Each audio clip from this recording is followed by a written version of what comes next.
Snap Judgment Studios.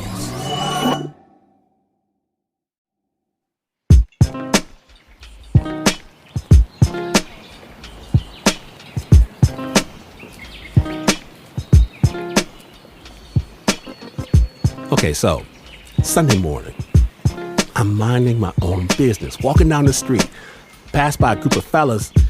One of them's like, "Good job!" Starts doing him a little clap. Okay.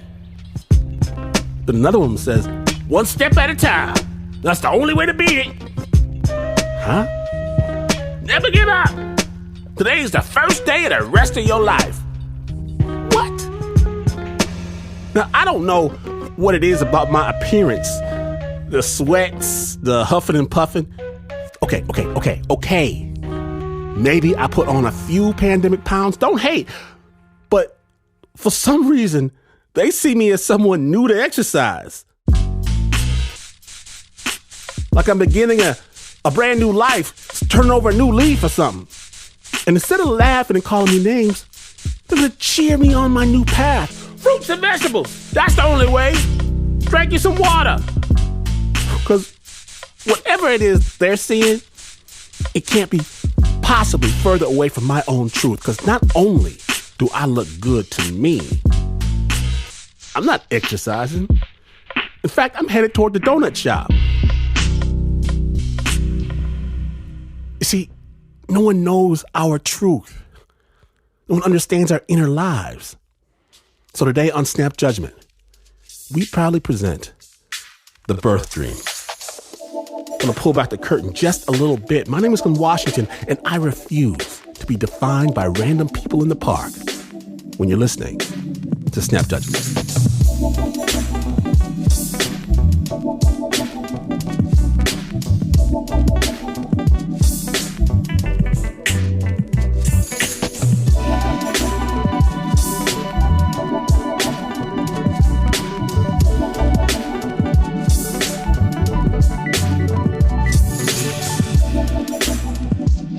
Now, the world sees you one way, you see yourself another. We begin our search for the truest self in 2010 when Andy Marra has just been offered the chance of a lifetime. She's going to Korea. Andy, take it away.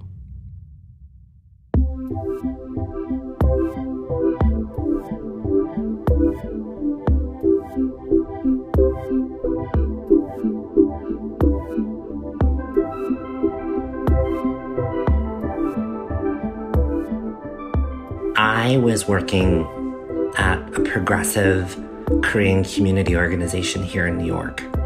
And one of our programs offered trips back to Korea, and I jumped on the opportunity to go. Before leaving, I wanted to learn a little Korean. 다섯, The alphabet, 여섯, numbers, 여덟, 아홉, 열. and political terms. 통일, reunification, 해방, liberation. But secretly, I wanted to learn Korean to be able to not just introduce myself or have the basics in place, but so that I could be able to say hello to my mother or father if I had the rare chance of finding them. I grew up reading through my adoption files. All throughout my childhood, I had access to these documents. I often remember waking up in the middle of the night and thinking that halfway around the world, somewhere in Korea, my family was going about their day. To be clear, I didn't really have a plan to find my family, but I often wondered if there was some sort of unseen connection or bond that still tied us together.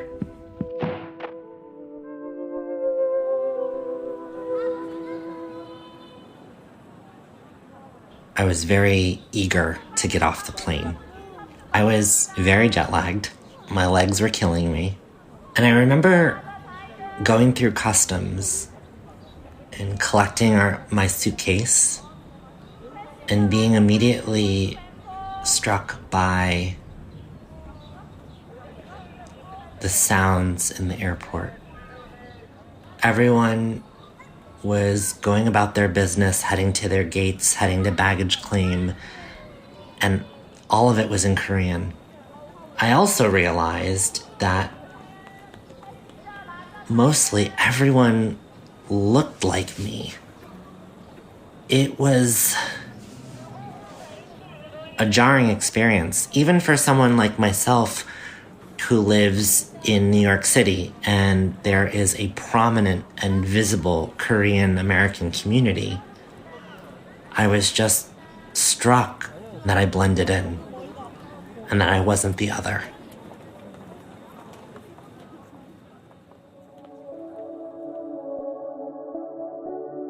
After my formal work trip had ended, I had scheduled an appointment in advance to visit the agency. I knew that I needed my parents' birth dates in order for me to search for them. From what I learned from my friends, it could potentially be an uphill battle to even look at your file. I asked a Korean person who lived in Seoul to serve as my interpreter during the visit. I wanted to know everything that was written in my file.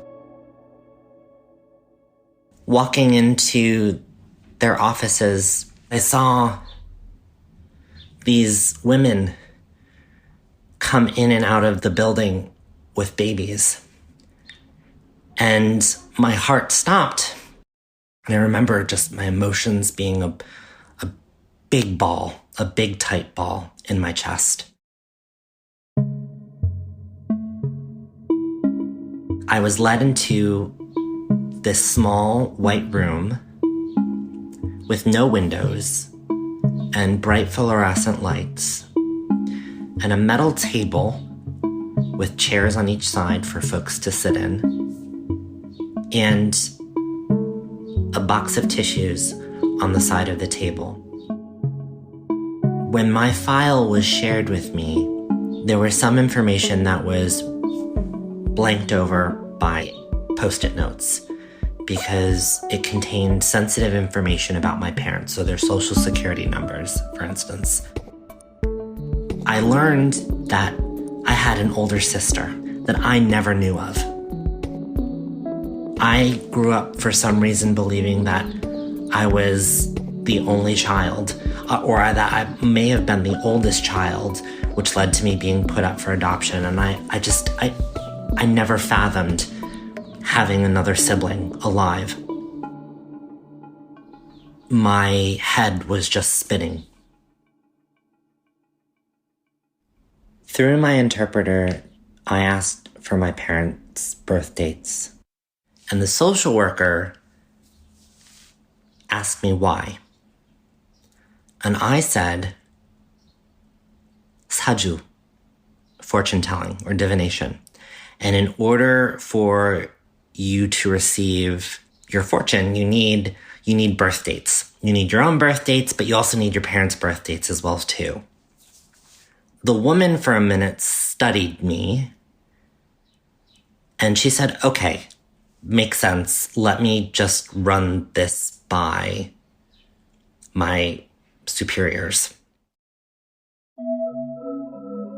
The woman left the office, and that's when I pulled out my phone and started taking pictures of my file. And I didn't understand what I was taking pictures of, but I knew that this was information that might help me in my search for my family.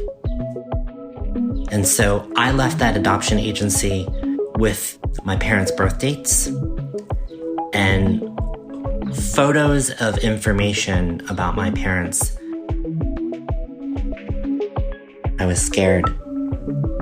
It makes you question what's real.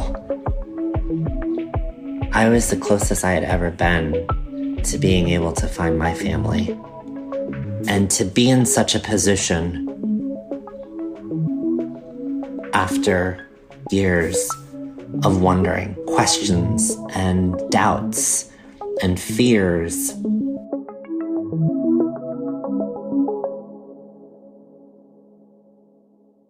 It wasn't calculated, but after the trip to the adoption agency, I asked my friends if they would take a subway trip to part of Seoul where my family had lived at some point so that I could visit a police station in that area and initiate a search. And they said yes. We made a pit stop to our hotel, and I proceeded to change.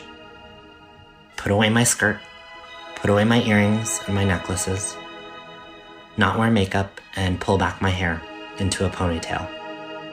And in that moment, I remember feeling an immediate sense of shame for hiding a big part of who I am. But as someone with an intersectional life, I wanted the opportunity, I desperately wanted the opportunity to be able to say hello to my family before potentially being turned away because of my gender identity.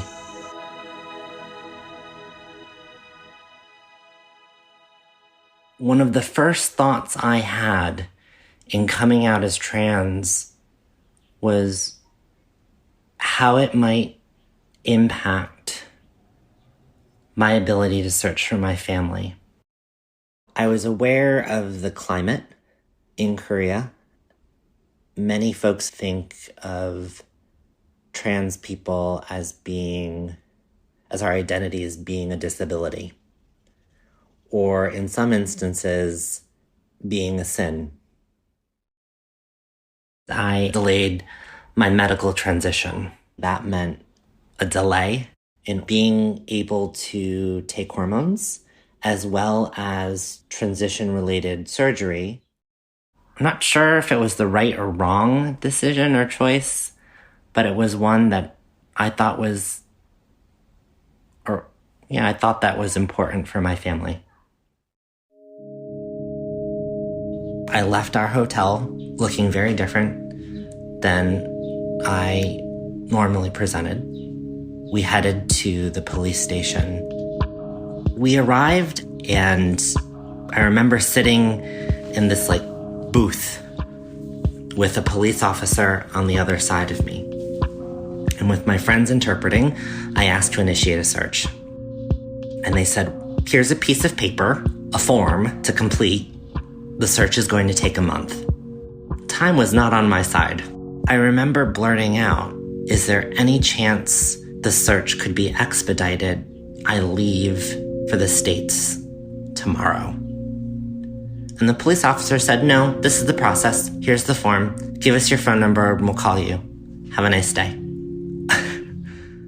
Before the police officer got up to leave from her side of the booth, I said no. I'm a Korean adoptee. I've waited 25 years to look for my family. I know this is an inconvenience, but I need your help. I need your help now. Something just changed. All of the officers, including the woman who was helping me, looked at me very differently. And they ran a search in their national database.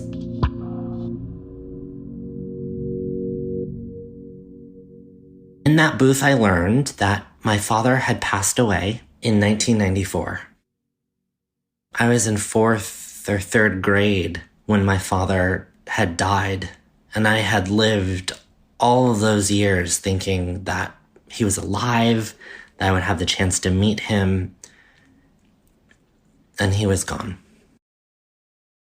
And so I had to grieve for my father that I had never met or never knew and never would know at this police station in a matter of minutes. The police officer came back to the booth and said, "There are two women with the name that you gave me and with the same birth date. Two women in the entire country. One of them lives in the southernmost tip of the country. The other woman lives less than an hour away." And I just immediately knew, in my heart, that was my mother.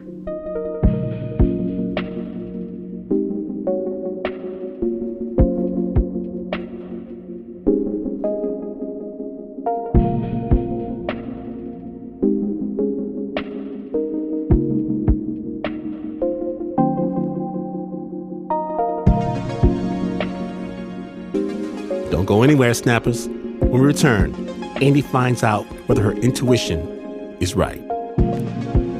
Stay tuned.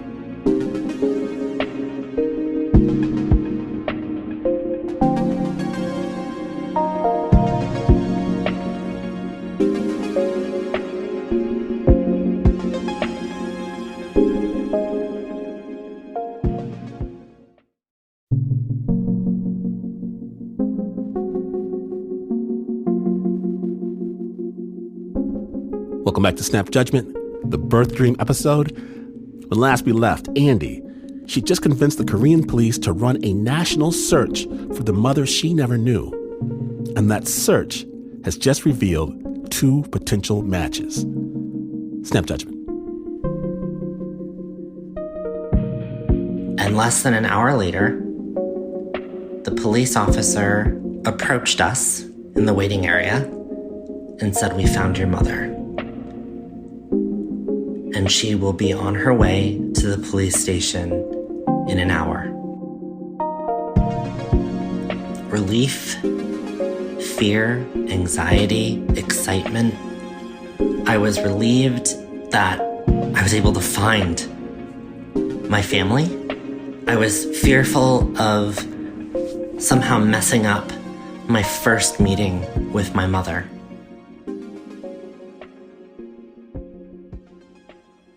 The police officers led us up to their cafeteria where we had dinner. And shortly thereafter, we went to grab a few bags of snacks and drinks just in case my mom wanted to sit down and talk. We didn't know what to expect. My friend, who had a Korean cell phone with her, got the call from my mother that they had arrived. We were led down to the front entrance of the police station that overlooked the parking lot, just pacing back and forth, back and forth, back and forth. Nervous, trying to remember the broken Korean that I had learned. Trying to look presentable, even though I felt very naked and not me in the moment. The car drove into the parking lot, and I saw two people from a distance get out of the car and approach the police station. I saw an older woman wearing a very nice-looking black dress and heels, and a younger woman. The two of them approached the front entrance of the police station. I remember my mom walking up the stairs to the landing, and she looked so nervous. And my friends just weren't saying a word. They were frozen in silence. And all I remember doing was robotically bowing as my introduction and saying to my mother, "안녕하세요. Hello. 제 이름은, my name is Andy Mera입니다. I am so sorry. 한국말 잘 못해요. I can't speak Korean. 죄송해요. And I didn't look up.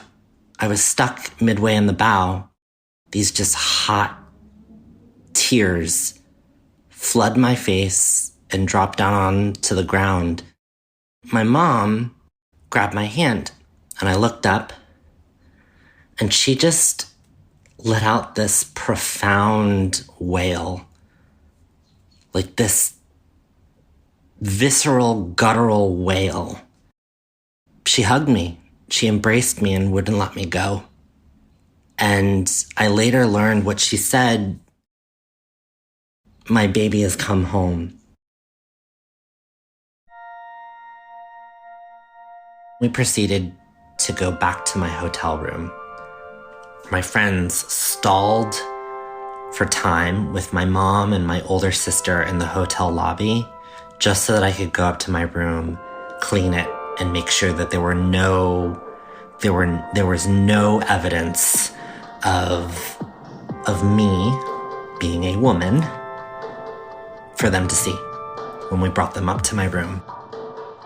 We were sitting in this living room-like area, eating oranges and talking. My friends were interpreting, and I remember thrusting the document from the adoption agency and saying, "Look, I know about our family." Both of them looked at the document. My mother's face just darkened, and she said, "None of this is true. I did not relinquish you. This was a decision by your father, and I was not consulted. I didn't sign any paperwork to send you away. You were always wanted." Felt like my heart had just cracked open and that I could finally breathe. I was never forgotten after all those years. And so I called the travel agency that I had booked my trip with, and I was able to extend my trip for 2 more weeks. And my mom said, "You need to come and stay with us."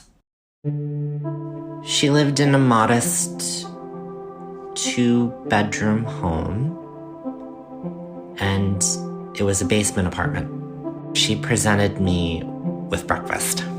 A table full of panchan, bulgogi, japchae, and she also brought out this bowl of miyeokguk, seaweed soup. Miyeokguk is often served to women who have just given birth because it contains a lot of nutrients and minerals, but it's also a dish that's served every birthday as a reminder of the significance behind it between a mother and a child. She very timidly offered this to me. I know that we've never been able to celebrate your birthday, but I wanted to make it for you, just given how important this moment is. I remember the smell of a little bit of soybean paste, a little bit of the seaweed, so the salty tang of the ocean, and thinking, wow, I'm gonna eat my first meal that my mom has ever cooked for me. And found myself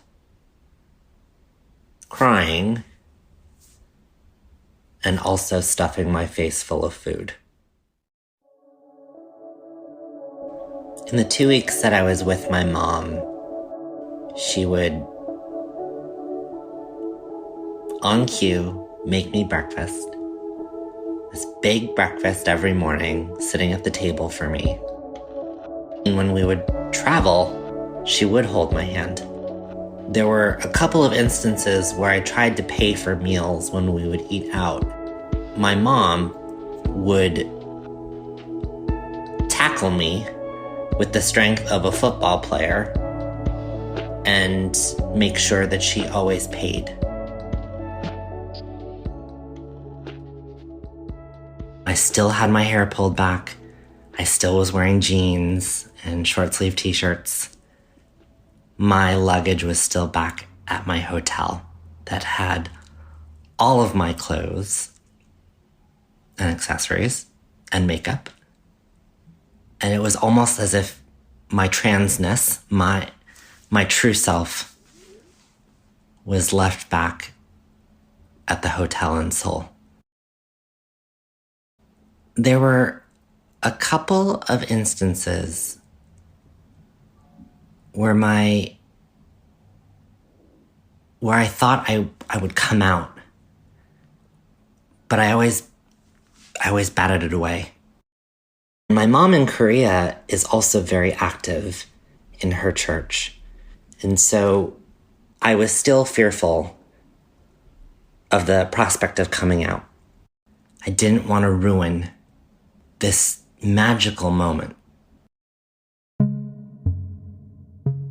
My mother came over to my sister's apartment where I was spending the day, and she joined me, my older sister, as well as a friend who was volunteering to interpret that day. She sat me down and she said, "I have a question for you. And I'm not sure how to ask it, but I want to ask you." And I said, "Sure. That's why I'm here. Let's get to know each other." She said, "Is there something that you're not telling me?" And I said, "We've only reunited for 2 weeks, and I'm sure there's plenty of details about my life and your life that will come out as time progresses." She said, No. It seems that you are concealing something about yourself from me. What is it? And I looked over at my friend and I said, there's no way that my mom is talking about the thing that we both know to be true about me, but she doesn't know. Or does she? My mom was watching us have this conversation in English, and she finally said, "Look, maybe I can give you a clue." She says, "Please don't get offended, but I think it has something to do with how you look. You are very pretty." I started to sweat. Somehow my mom had figured something out, and I had no idea what gave me away. There are a lot of things about me that you don't know. Would you still love me anyway?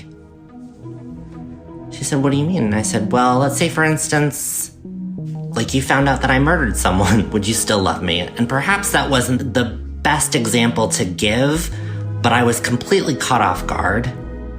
And I had to find something that would let me gauge my mother's potential reaction. I'm just saying, as an example, would you still love me? Would you still love me regardless? And my mother said to me, "Of course." I looked at my friend and I said, "I have no choice." And she asked me, "Okay, how do you want me to translate this?" And I said, "No." I looked to my mother and I said, 엄마, 저는 "Mom, 남자 아닙니다. I'm not a boy. 저는 I'm a girl. 여자입니다. 저는 I'm trans."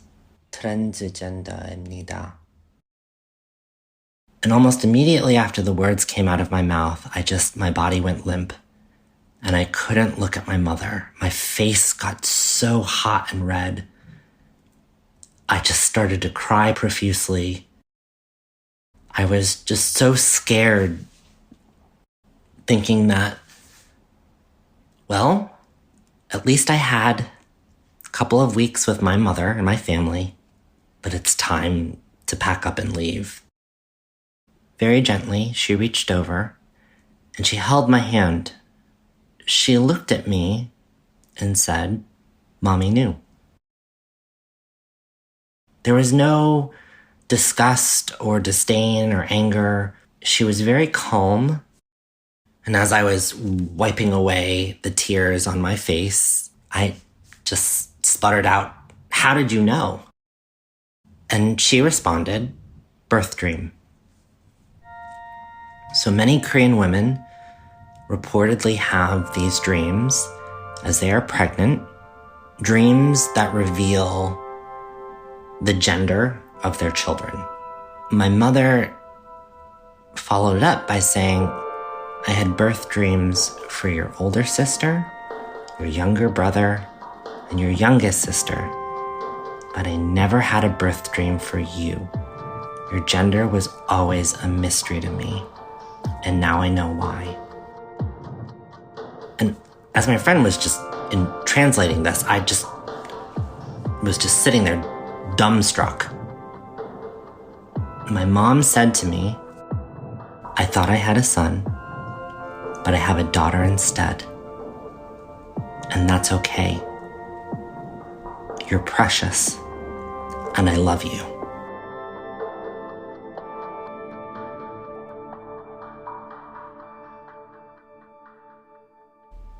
I felt liberated. Anything was possible. I didn't have anything to hide from my mother or the rest of my family. I could just simply be me. When we would go out to eat at restaurants, she would often talk to the servers who she knew.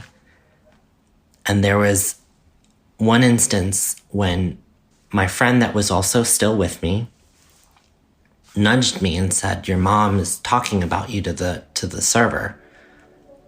And I said, "Oh yeah, about what?" And she said, "She's introducing you as her daughter."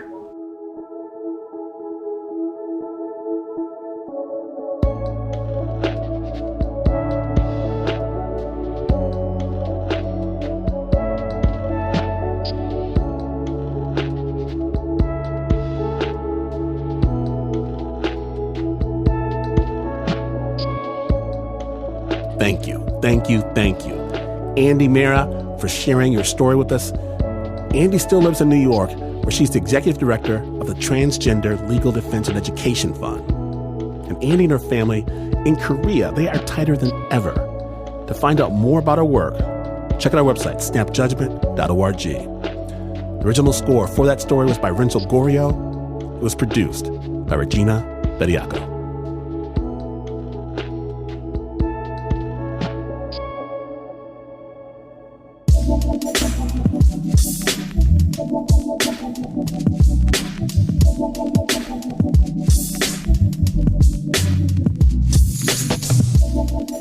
We did it again, together, you and I. And if you missed even a moment, subscribe to the Snap Judgment podcast, because it might just change your life. Plus, you have all these new best friends.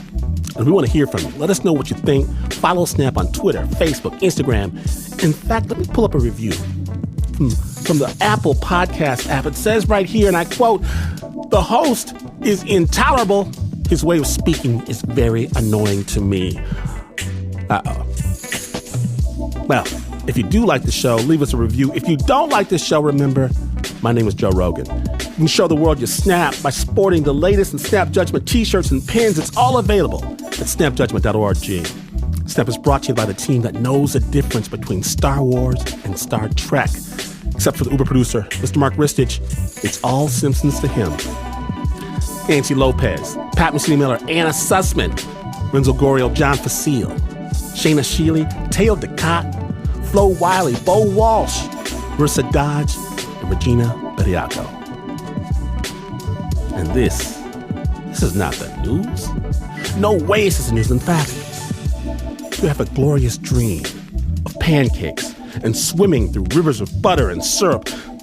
But you better not have that dream when you're visiting over at your in-laws' house and have your father-in-law find you backstroking off his new dining room set. But if you do, you would still not be as far away from the news as this is. But this is PRX.